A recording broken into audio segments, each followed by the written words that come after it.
a Ratio marketing podcast.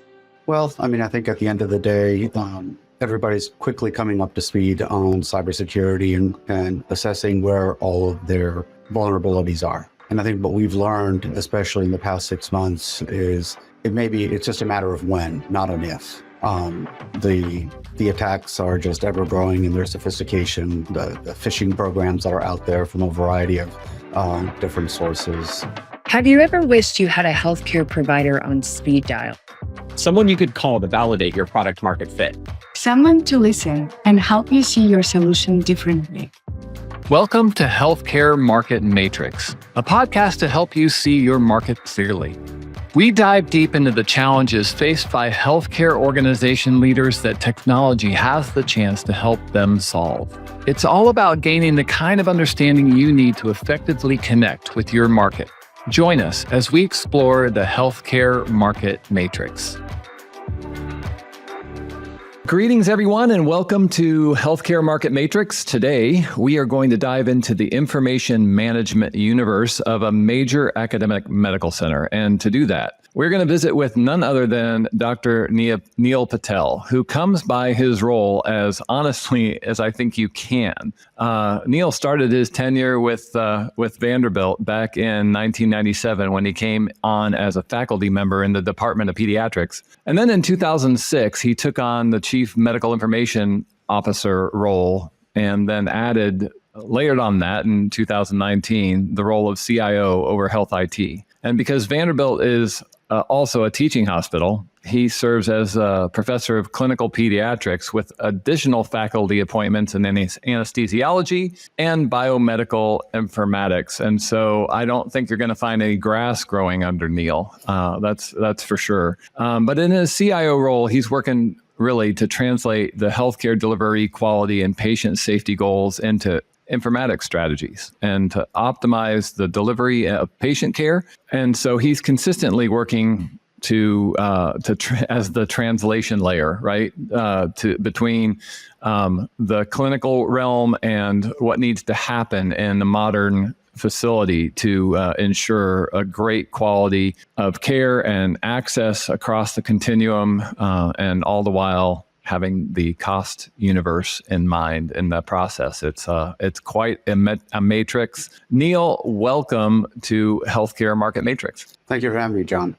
Happy to be here. You bet. Well, hey, I am, I'm going to dive right in and just, I know somebody in your role right now, one of the things that's up in your grill is the area of cybersecurity. And so I'm really curious to hear some of what is in front of you right now. What are some of the critical concerns that you're addressing? And what would you want our listeners to know about some of the approach? Well, I think at the end of the day, everybody's quickly coming up to speed on cybersecurity and assessing where all of their vulnerabilities are. And I think what we've learned, especially in the past 6 months, is it's just a matter of when, not an if. The attacks are just ever growing in their sophistication, the phishing programs that are out there from a variety of different sources. And we have a fantastic cybersecurity team, and they do a great job of trying to add layers and layers of protection for VUMC. And what's hard at times is that we've had to really become a lot more rigid in our stance. As an academic medical center, there's always been a lot of freedom for our faculty and research enterprise for a lot of organic creation and innovation. And technology is at the center of a lot of that at times. And now we have to take this specter of a ransomware attack or a breach extremely seriously. And the types of controls we have to put in place really come at that intersection of how can you be nimble and quick and innovative and do avant-garde work within a reasonable price point, within how much money you have on a grant or other sorts of things to do discovery. On the other hand, on the clinical side, in this day and age of 2% margins, how do you make sure that you're paying all of your people well, but you're also investing in all of the technology that you have to put in to keep the institution safe? And that's a balancing act that's extremely hard. I think all of our health systems are facing it and making important choices, but they're difficult choices along the way. And I think if there's something that your listeners need to learn is there are times that we're having to make very tough choices across that spectrum. And they're not just choices on what technology. Sometimes it's a budget issue of, do we invest in our labor force to deliver critical care versus the technology? That's an important factor to take into account and as we move forward. So knowing that obviously you're trying to promote an environment where there is the opportunity to explore and to push horizons. I mean, that means that there's a lot of, you're working to afford people access to information. You're working to find out how to manage the flow of research and how that touches your universe. That means there's any number of organizations, partners, vendors who you're deploying in those efforts in one way or another. What are some of the things as it pertains to cybersecurity? Because there's a lot of questions here, but looking at cybersecurity first, as you're working with some of these outside organizations, healthcare technology entities that you're either considering or presently working with, what are you asking of them from a security standpoint? What are some of the critical things that they could signal to you to let you know that they've got stuff well cared for?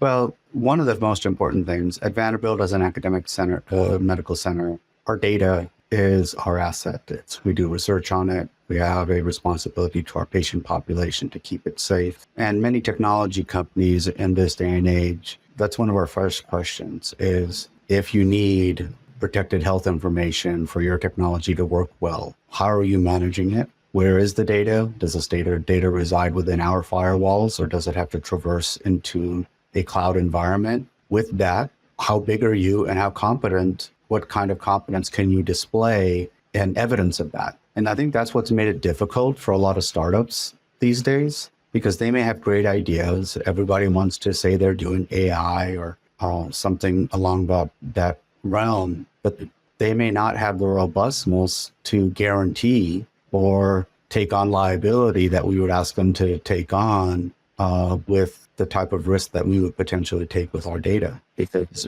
Vanderbilt University Medical Center's reputation is dependent that we keep our patients physically safe, mentally safe, and as well as their data safe as we move forward. So we are more and more trying to create safe spaces that are more under our control for innovation to happen. We are going to put the screws to companies that oftentimes you'll have some pitches that come in to say, oh no, we can do all this data, all this stuff. We just need your data to upload to our cloud, and then we'll send you back insights or do this or tell you where your attack vectors are, whatever the solution may be. And I think a company that comes in and understands that it's not okay to just say, we'll take your data. It's kind of like if somebody came in and just said, oh, don't worry, let me just take your children for a while and we'll be good. And you have a lot of questions that you'd ask. What kind of car do you have? Do you have seatbelts? Do you have any tickets?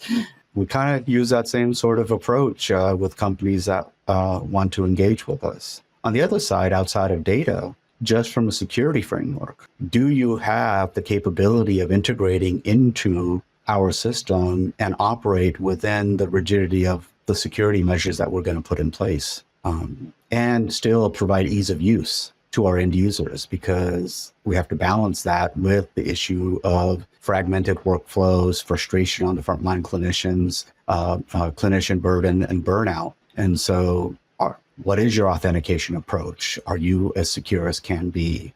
Do we have to have, can you follow a single sign-on method? Do you have, all these different management things to ensure the identity of the users and all of these sorts of things? And it's getting more and more important that the answers be sophisticated and not just trust us, or, well, nobody else asked for that. Well, so if you were to contrast the difference between how you're approaching that now and how you approached it 5 years ago. And so, if you were to put it on a 1 to 10 scale where you are now versus 5 years ago and how you were holding those priorities, where would you put that on a 10 scale 5 years ago? And we took it from probably a worry level of 3 to 4 to now 9 to 10. Yeah, so that's some of what I would expected, and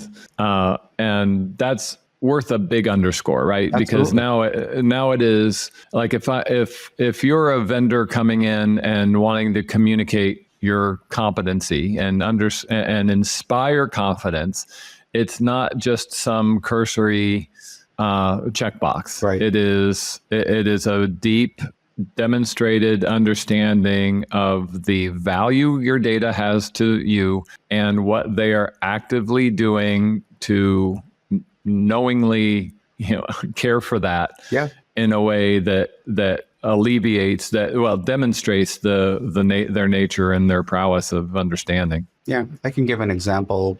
We had a company that wanted to work with our data, and what impressed us the most is they had an architectural principle and capabilities and a direction where they say, your data will never leave your environment. We will put our stuff in your environment, and our people will only minimally see the PHI. Your people will be managing it until it gets de-identified. And that operating behind that pane of glass approach, obviously we want to see it happen. They had proven that it worked elsewhere, and it takes a lot of work to do. But the fact that they honored our need to keep it safe and make us feel comfortable that, oh, okay, we're gonna play with your kids in your house under your security measures, not over at our house where you don't know what the hell's going on. Right. And so that's a great example, because they're coming in, and that's probably, compared to a lot of others, that's probably above and beyond, or at least it's not common.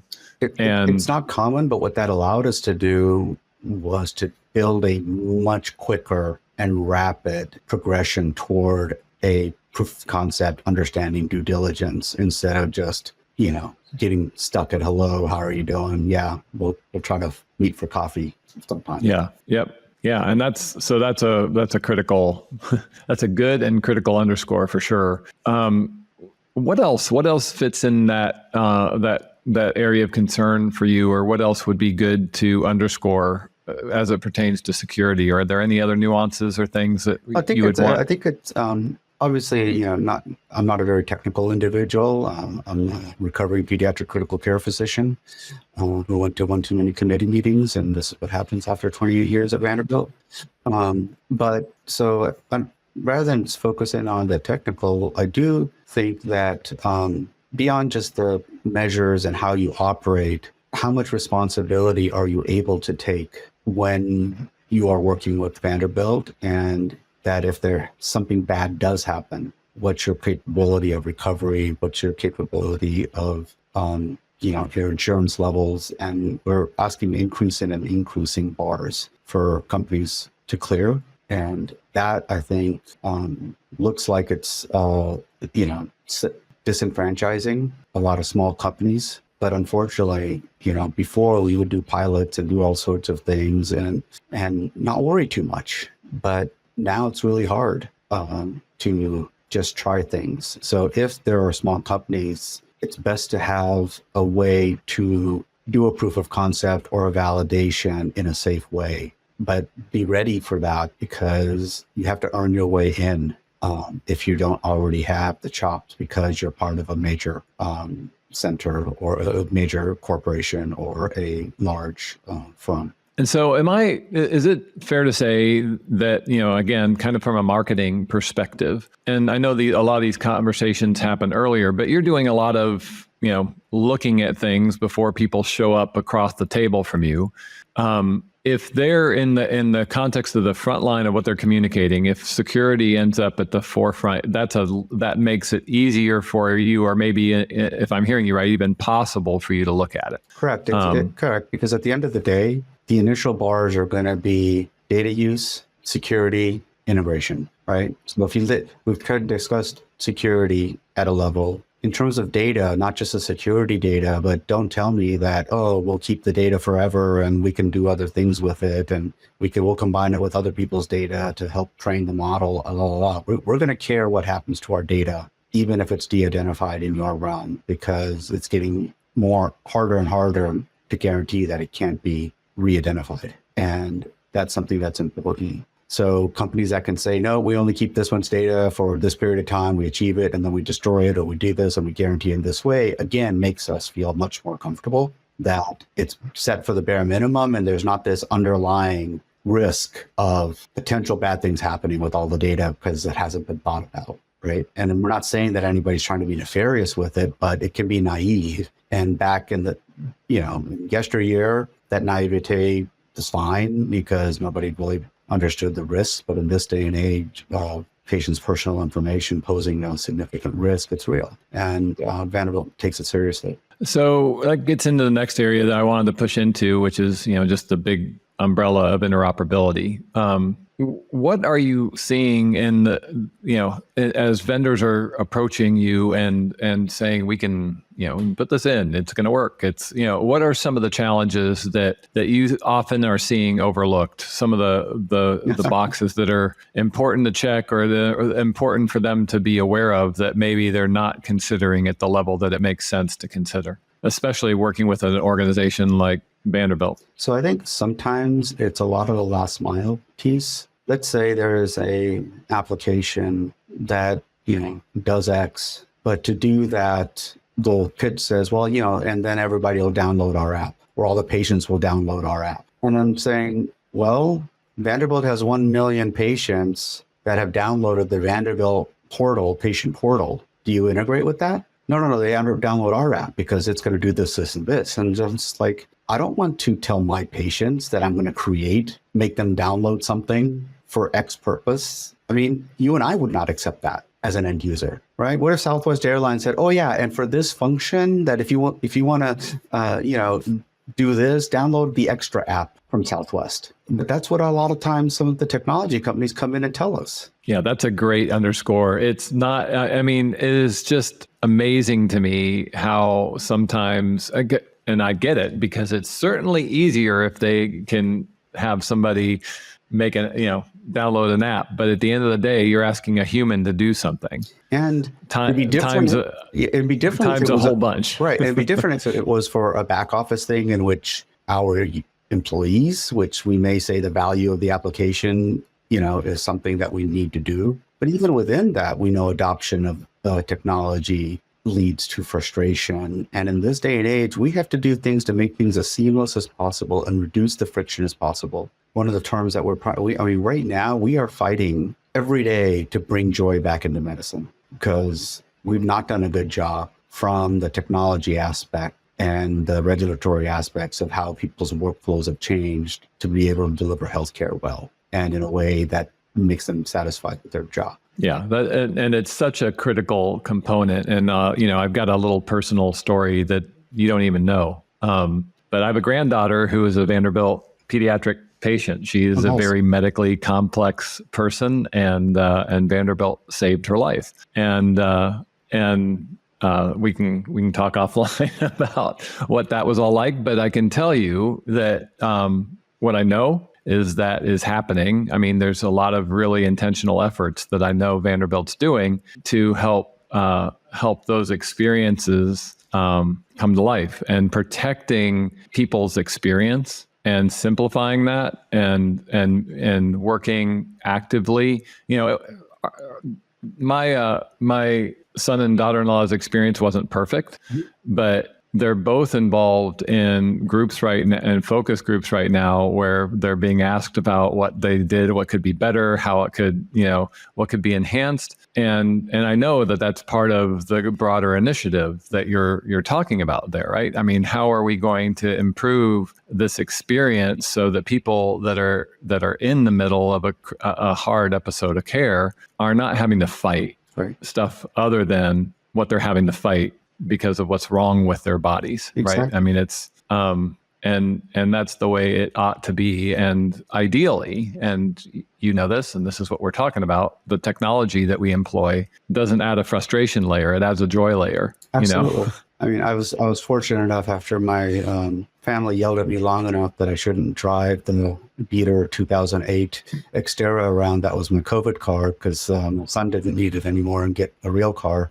And so I went back and got a nice luxury sedan that I had my eye on for a while. And the past 6 months of driving, I'm like, wow, this car responds to me, right? It like has all these bells and whistles that you just feel luxurious driving in it, or the features that protect you or check your lane or do, all these little things that a 2008 car just did not have. And you feel like, wow, I'm a better driver because I'm in this vehicle, and that the technology is adapted to make me safer and perform better. I want that same experience with the technology in a healthcare setting. Yeah, it's really important. And what I know, and after interacting with a lot of healthcare technology companies, is they're in this development vortex where they are enamored with what their tech is able to do, and it becomes this very focused. I'm going to use the word egocentric pursuit, and there it is very easy in that to lose sight of what really needs to happen in the world. Right. For technology to really be adopted. Yeah. And when we're talking about interoperability, it's not just connecting the wires that transfers information effectively. It's creating an experience. It's creating a fluid experience for people that they're going to actually use, because if they actually use it, it has the opportunity to have the benefit. If they end up not using it or being frustrated by it, it doesn't have the benefit that's intended. And so, people just work around it, right? And I've been in this space of trying to get clinicians to use technology in the care of patients for a long, long time. And it's not that, these people are just difficult or we didn't train them well enough. I don't know how many hours of training you went to use Uber, but I only had to go to the 2-hour class, right? To trust something that's going to pick me up and take me to where I want to go, and trust it with my credit card information. Why? Because the experience is almost seamless. And so adoption can be very, very quick when it works, but it has to work to the level of the individual experiencing true benefit. Okay, so somebody wanting to hook in some element that is going to touch patient experience. What's going to signal to you that they get it? What are they going to bring forward that is going to let you know that this isn't going to be some egocentric cacophony? This is going to be a real partnership where they're going to end up, I can tell that they have some sensibilities around that. Sure. What are some of the flags there for you? What are some of the signals? I think one of the signals is they clearly know what problem they're solving, and that it's a worthy problem to solve, and that it's a problem that healthcare systems will spend X amount of dollars and not take those dollars and spend it on getting better beds or a new x-ray machine or hire a new nurse, because those are the offsets. So you have to tell me that the problem you're solving is worth that investment, where we don't make the investment elsewhere in our healthcare system. If you don't understand that, and if you just kind of say, well, of course, this is great to have, there's lots of great to have, but we're not in a place where we can just layer on great to have things when we are fighting a staffing shortage, when we're fighting capacity issues, where we're fighting deferred maintenance or deferred technical debt that we have to reconcile along the way. So the value proposition of the solution, and it's not about dollars or ROI in terms of dollars, it has to solve a problem that is worthy of solving and is on our priority list, or explain to us that we should put it on our priority list and it has space validity. Mm-hmm. And make the strong case for it, because that is critical. I'm going to get to your priority list here a little bit later, because I'm pretty interested in that. So one of the questions, kind of pushing from interoperability, what I know is that you were in the seat during the Epic the Epic move, and I feel like that was 3 years ago, which probably means because of how COVID time warped the world, that was probably 2015, 16. Is that right? November 2nd, 2017.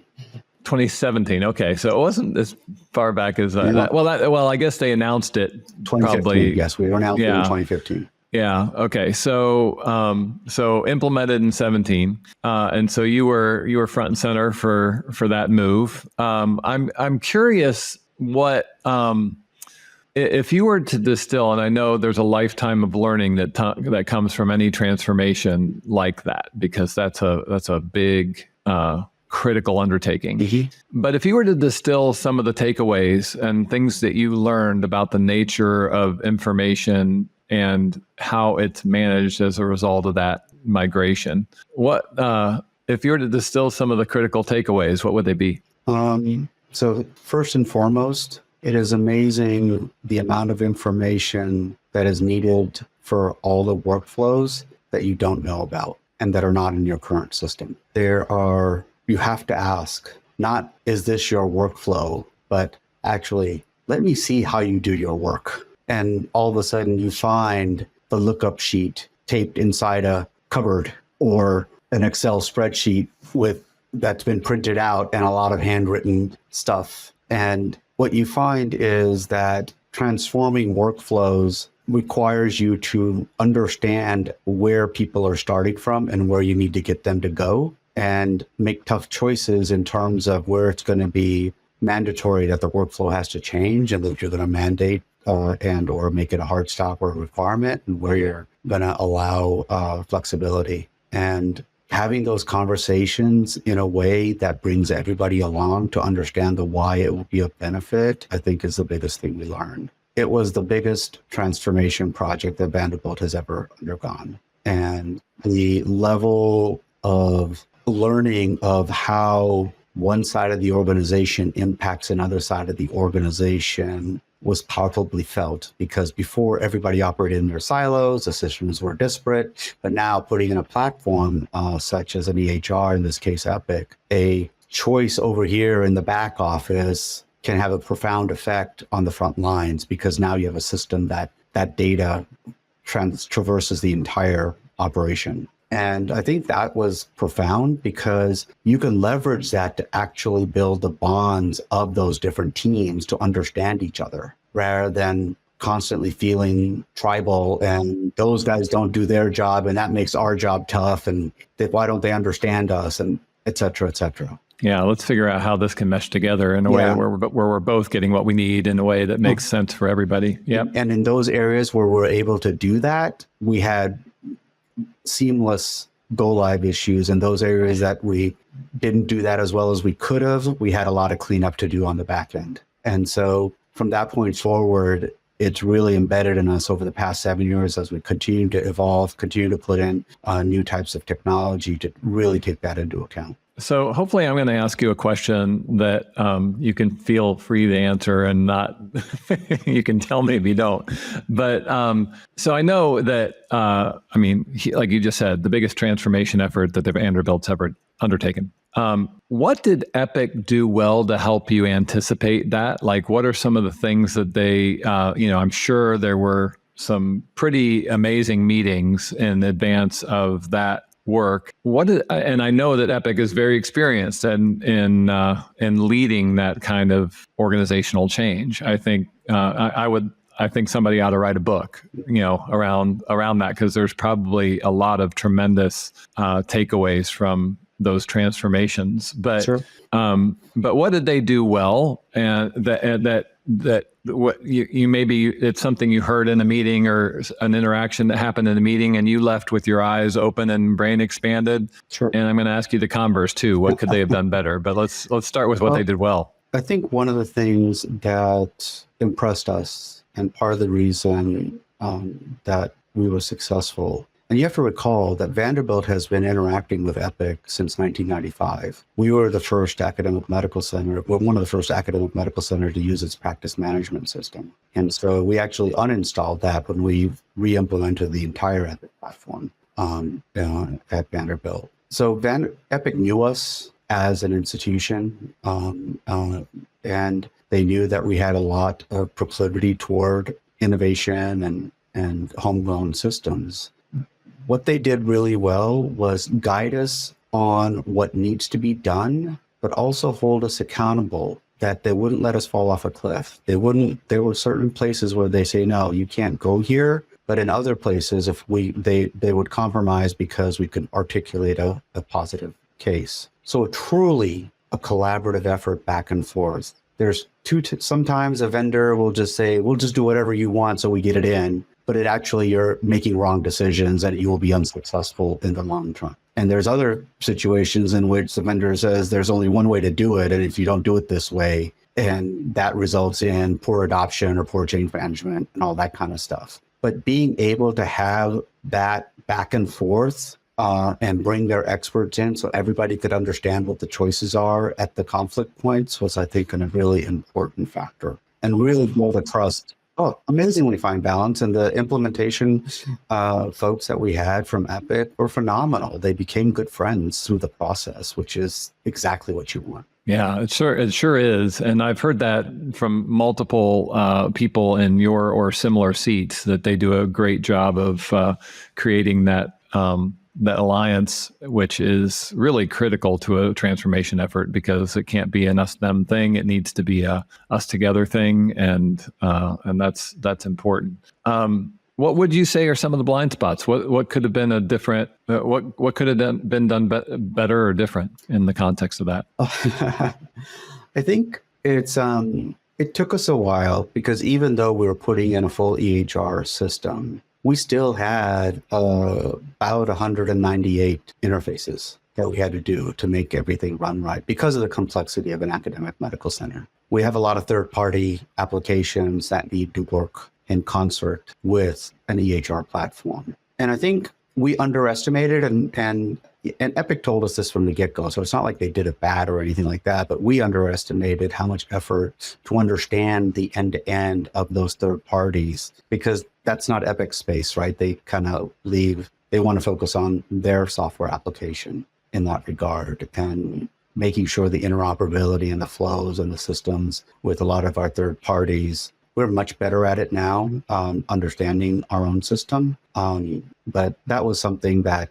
we learned, and we actually got our head around it in the right time for a successful go live. But that's an area for whether you're implementing one new solution when you already have an existing platform in place, or you're changing out platforms. It's important to make sure that as the institution, you have a full 360-degree view of all the tentacles that are going to be impacted. So kind of bouncing off of that and looking at, one of the things I'm hearing a lot come across right now, especially as AI is getting increasingly ubiquitous in the context of solutions. One of the threads is, rather than looking at a bolt-on vendor solution, Epic is almost certainly going to make this happen in the not too distant future, right? And that almost certainly going to make it happen in the not too distant future is not almost certainly is not certainly, sure. And not too distant is who knows when. Sure. How are you looking at that? Because I know that's a thread I'm hearing a lot from. As I'm interacting with tech companies, they're getting that objection or that caution or that resistance in a lot of their conversations with organizations sure. like yours. Well, how are you seeing that right now? Well, I think probably the area of ambient clinical documentation is a good example, right? Because last year, Epic really made a distinct effort to say, we're partnering and we're making sure that these two vendors are our partners and they're going to be tightly integrated with us. And that was distinctly different, right? For us to be able to say, oh, right, it wasn't a wait for us to get there. And so I think in this space, and I'm seeing them do that more recently than they've ever done it. Which, right, because the technology is moving so fast, and these companies are already out there, and I think, there are a lot of reasons for it, but what that came to is, I think, we as the providers who are utilizing these tools, we have to know exactly what we need the tool to do. And if we can wait for it, then obviously we don't need it now. So I can wait for it. But if there's an imperative reason that I need it now, then either it's clearly on a roadmap, I don't know exactly when the delivery is, or we create a approach where we use a tool for near term until it's available in a more facile manner within the system. So we didn't convert all of our clinical platforms and adopt all of the Epic modules right from the get-go, right? We converted our radiology and cardiology platforms a year and a half later. We still haven't converted our lab. We're just kicking off, moving off of our lab system onto the Epic Beaker modules this year, and it'll take us the next 3 years to accomplish it because it wasn't ready yet for us, right, at the time. So I think you have to have a roadmap in your head of where do you need the capabilities and do you need to pull the trigger now or later? Because if it's in your critical path, then you're going to have to make a choice to do it an alternative way. And if it's that you can wait for it because you want it to be more robust and integrated and wait for it to come,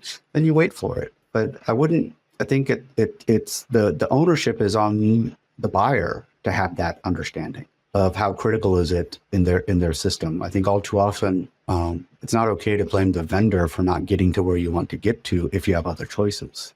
That's your choice. Yep, that's helpful perspective. I'm going to change gears a little bit and go toward AI. AI is everything, and everything is AI these days. If you go into any of the major trade shows, everybody's got it. Yep. So knowing that everybody has it, knowing that AI is involved with healthcare data often, and needing to be careful and judicious around that. What are you, similar to the security conversation, what are some of the elements that you're looking at as far as governance, as far as how things are being deployed? What are some of the things that you're looking at and wanting to see in place as you consider AI solutions and how they are interacting with your systems? You said everybody has it, but I don't know if everybody knows it, right? Obviously, the hype is around the generative AI with the LLMs, with massive impact of OpenAI, ChatGPT, and now all the other large language models that are out there, and they're incredibly impressive. Where we're at is that, again, what problem are you trying to solve? And is the solution there going to solve the problem? And all too often, in engaging with various companies, there's a lot of, well, we want to partner with you, but really you want to co-develop. They don't actually have a product yet. They'll provide you their services to then create a solution. And my question is the solution the one that I need? And there are other companies that are more robust that, for example, in healthcare, I think the ambient clinical documentation, absolutely ready, right? It will be a utility in the next year that everybody has to have. Period, end of story, because it's good enough, all right?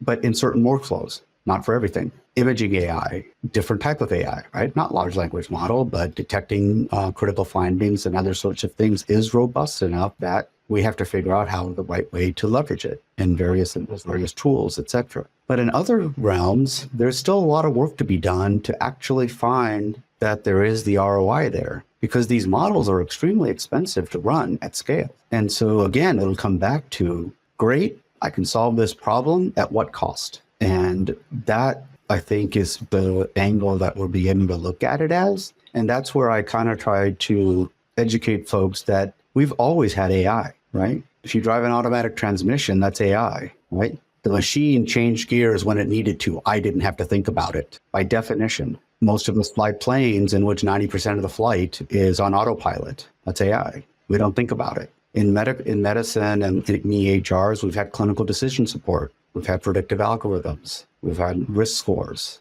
Obviously, the newest age of AI needs to get there, and everybody just needs to understand exactly what this set of tool is capable of. How much does it cost to do? What is it not good at? We've moved from a deterministic approach with very rules-based logical AI algorithms or if-then statements in terms of clinical decision support, where with the same input, you'll always get the same output. And if I'm taking care of you and you want me to make sure that I use the right medication dose, or I make sure I've cross-referenced it against allergies that you have or drug-drug interactions, you don't want the machine to give me different answers with the same input, right? Yeah, we can't. That's not. It has to have a very clear decision grid that it is processing through, that is consistent because and that's what we accurate. expect. That's what we expect, right? But if you think about it, we also are comfortable with accepting a lot of close enough. So from our everyday world, what if when you punched in directions to get to a place, it was close enough? Versus when you search for something on the web, most of the results is usually close enough. And then you find your way through. One's tolerable, one's would be not tolerable.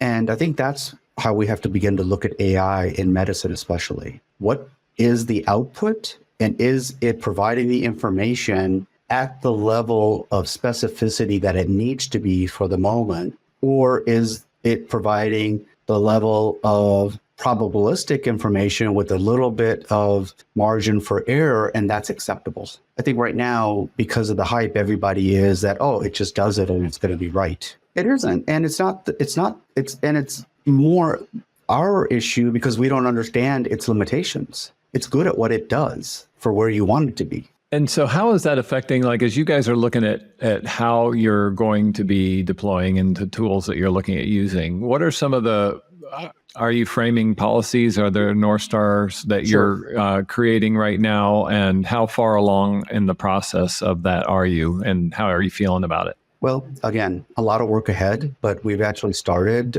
We started 3 to 4 years ago. We actually started having a committee focusing on AI before the LLMs because we wanted to get a better handle on just the algorithms, the predictive algorithms, the modeled work, whether it came from external vendors or they were developed internally within our research environment, because these needed a management structure and an approval process or a validation process to say that they were good enough and ready enough to be used in production and in real time. So we were fortunate that that construct had already existed at Vanderbilt, and we've kind of morphed it to now begin to look at AI more globally. There's some AI that we need to have greater oversight over to make sure that we understand how the algorithm will be maintained. Will we allow for periodic monitoring of bias and drift? And there's other things that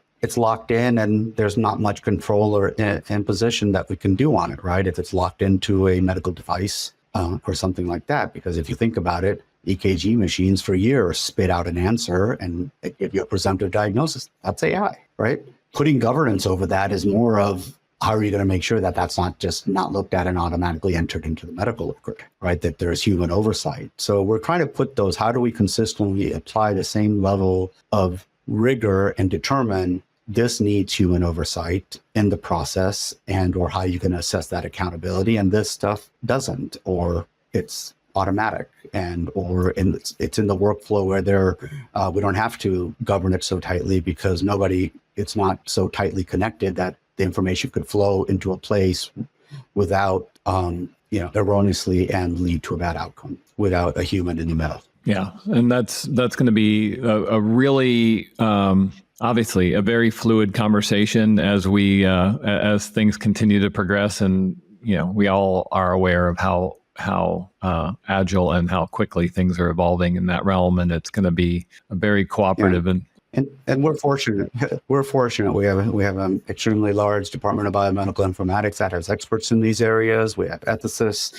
We have access to a lot and others who can help us in this to begin to put these frameworks together. And I know that my academic colleagues are trying to do that in a way that they can share and partner with other institutions and kind of try to create approaches that can help other health systems that don't have those resources. Yeah, I was going to say, it's obviously an opportunity for leadership for you all to help contribute in the canon there, because not everybody has that luxury of having that stable of expertise that they can draw from. Well, I appreciate the time here, Neal. And people are going to get mad at me if I don't ask the question. What are some of the hot topics for you right now? What are some of the things that are that you're looking to deploy, that you're shopping for? What are some of the horizon opportunities that you're looking to make happen here? Well, this year we're very excited. This past year we began to roll out a virtual care platform across Vanderbilt.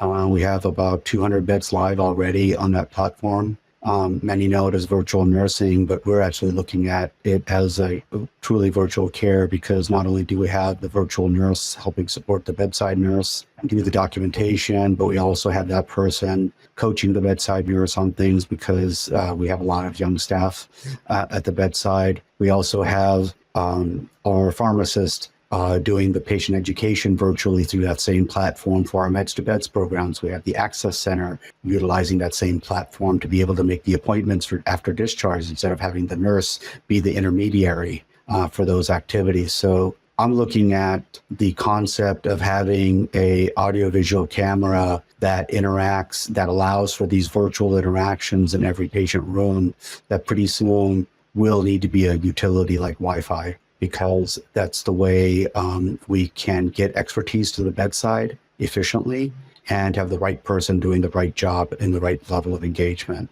So we're excited about that on that front. Yeah, there's just very few technology moves that I've seen in the last 10 years that equal what that potential is, as far as the real effectual impact to patient care and what it means for nurses and clinicians being able to practice at the top of their license, right? I mean, they're Absolutely. able to make stuff happen. It's an important frontier. So yeah, and we're excited about pushing the envelope on that, leveraging a lot of our just inherent DNA of the partnership between technology and clinical and operations that we've had for the past 30 years at Vanderbilt. And we're all on our way on that. The other area that I'm actually really excited about is being a critical care physician. We have more and more vulnerable patients in our walls that are put in non-traditional care spaces because of capacity issues, right? You hear about the patients in gurneys in the hallways in the ED because the hospital is full, and sicker and sicker patients having to sit in the waiting room because all the rooms are full to be able to bring them in. So we've actually embarked on, and actually we just restarted the pilot this week, to use wireless vital sign monitoring on those patients with the data interoperable all the way into the EHR. So that instead of the only patients who get monitoring are the ones that are in the right physical space, because you have hard mounted monitors, you now have a monitor that essentially is strapped to your wrist and has a pulse ox probe on it and a blood pressure cuff and a 2-lead EKG, but you're not tethered to any physical monitor, and all that data goes over Wi-Fi and can be centralized, and it gives the nurses and the clinicians a little bit of comfort that we're not ignoring that patient, and that we'll get signal and there'll be alerts. And I feel like part of our charge in doing this is not only to make sure that the patient gets the level of monitoring that's necessary for them, not only, but also that it gives our clinicians that feeling that they're delivering the best care. I think a lot of the burnout that's happening in our very busy clinical care environments is because the people that are working there feel like they're not delivering the best they could. And that leads to anxiety and frustration. And my hope is that with these increasing capabilities, we'll bring that back, a sense of confidence that we are, that we got the patient and that we're going to do the right things in the right I think time. both those technologies that you just mentioned are really critical in that realm, right? I mean, it's we're talking about some of the most we're talking about helping some of the most challenged providers in our space and giving them some level of confidence that they're able to be successful at what they're doing, and allow them Exactly. to know what their priorities are and be able to focus on them. That's And that's the thrill for me, right? Is that if we can alleviate and create that sense of safety net, that sense of support through the technology, then my hope is that then the providers can deliver their best for the patients. Yeah, that's awesome. Anything else? Anything else that's in that list? That's I'm sure it's a long list, but There's a long list of stuff that we're excited about. As I mentioned, we're currently piloting ambient clinical documentation, and we'll be rolling that out further and further. I think we have about 50 clinicians up on it right now, and it's getting positive reviews. Again, for those who feel that it works in their workflow, it's been very positive. But it's not right for everybody. So we're learning our way there. So I think, a series of things that we'll be implementing and trying to make wise choices that you can't do everything all at once. Yep. So. Yeah, that is true. Well, Neal, I really appreciate you taking time with us today. It's been a really insightful conversation, and as I mentioned, as somebody who's directly, well, I guess it'd be a little bit indirectly, but I feel like it's been directly the beneficiary of your work and helping make a good, clear, meaningful path and the episode of care for people. And it's a critical, important work. I know you guys take it very, very seriously and missionally in the context of Vanderbilt. I've seen that in action, and so thank you for your efforts there. And thank you for taking the time here to share with our audience just some of the insight of what you are experiencing. Appreciate it. Well, thank you for having me. We have a massive village of individuals that are the unsung heroes that make it all happen, and I'm really proud to be part of that team. Great. Neal Patel, Vanderbilt University Medical Center. Thank you for joining us on Healthcare Market Matrix. Healthcare Market Matrix is a Ratio original podcast. If you enjoyed today's episode, then jump over to healthcaremarketmatrix.com and subscribe. And we'd really appreciate your support in the form of a 5-star rating on your favorite podcast platform. It does make a difference. Also, while you're there, you can become a part of the Healthcare Market Matrix community and get access to courses and content that's created just for you by signing up for Insights Squared, a monthly newsletter dedicated to bringing you the latest health tech marketing insights right to your inbox. Ratio is an award-winning marketing agency headquartered in Nashville, Tennessee. We operate at the intersection of brand and growth marketing to equip companies with strategies to create meaningful connections with the healthcare market and ultimately drive growth. Want to know more? Go to goratio.com. That's GORATIO.com. And we'll see you at noon Central next week for an all-new episode from our team at Ratio Studios. Stay healthy.